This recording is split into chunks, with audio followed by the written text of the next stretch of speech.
Welcome to The Explainer.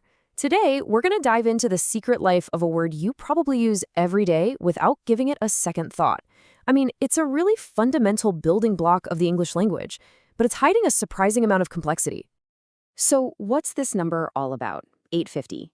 Well, that's the number of words in what's known as Basic English, a really smart, simplified version of the language designed for clear, international communication. You can think of these 850 words as the utility players of English, because they're capable of expressing almost any idea. And out of all those 850 words, we're going to focus on just one today: order. Now, you might think you know it, but this simple word is a total master of disguise.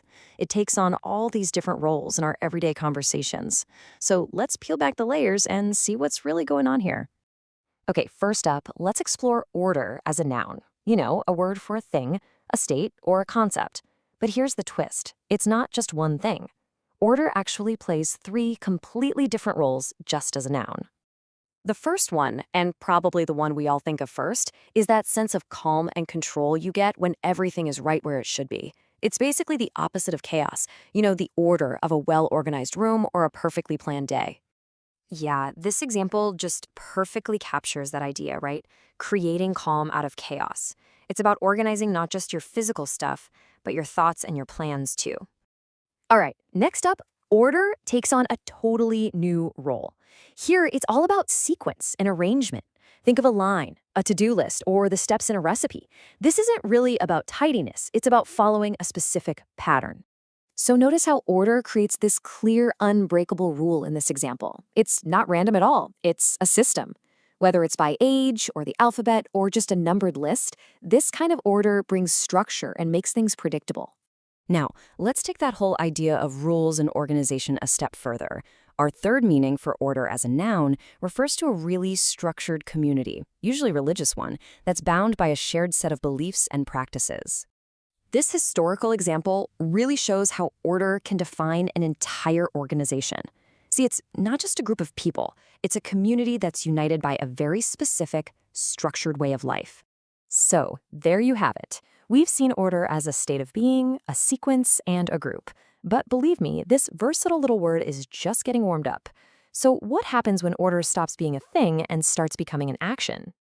Now, let's switch gears and explore order as a verb, an action word. And, just like with the nouns, we're going to find that order is a multi-talented performer, playing three pretty distinct roles.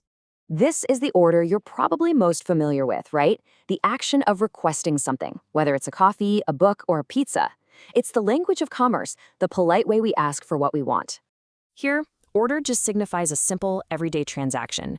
It's that polite request that's part of the whole back and forth of buying and selling. Nothing too complicated there. But order can also pack a much bigger punch. It can transform from a polite request into a direct command, an instruction that's just not up for debate. This is the order of authority.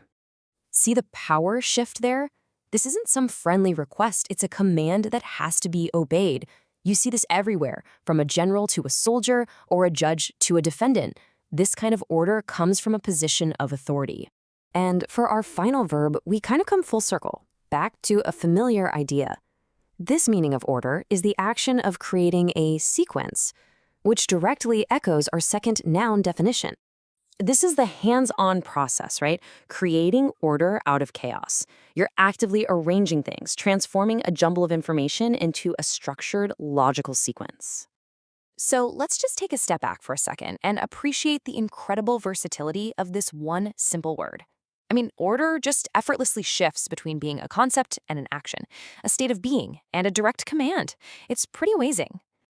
And this slide just perfectly sums up the journey we've been on. From a tidy room to a military command, from a simple list to a religious community. That's 6 distinct meanings, all packed into one 5-letter word. And this is really the key takeaway. Mastering these core basic English words is like having a linguistic Swiss Army knife. Every single one is a powerful, multifunctional tool that gives you incredible flexibility and precision when you communicate. So the next time you hear a word that seems super simple, maybe take a moment to consider the hidden complexity it might be carrying. What other linguistic powerhouses are we all using every single day without even realizing it? Well, that's something to think about. Thanks for watching.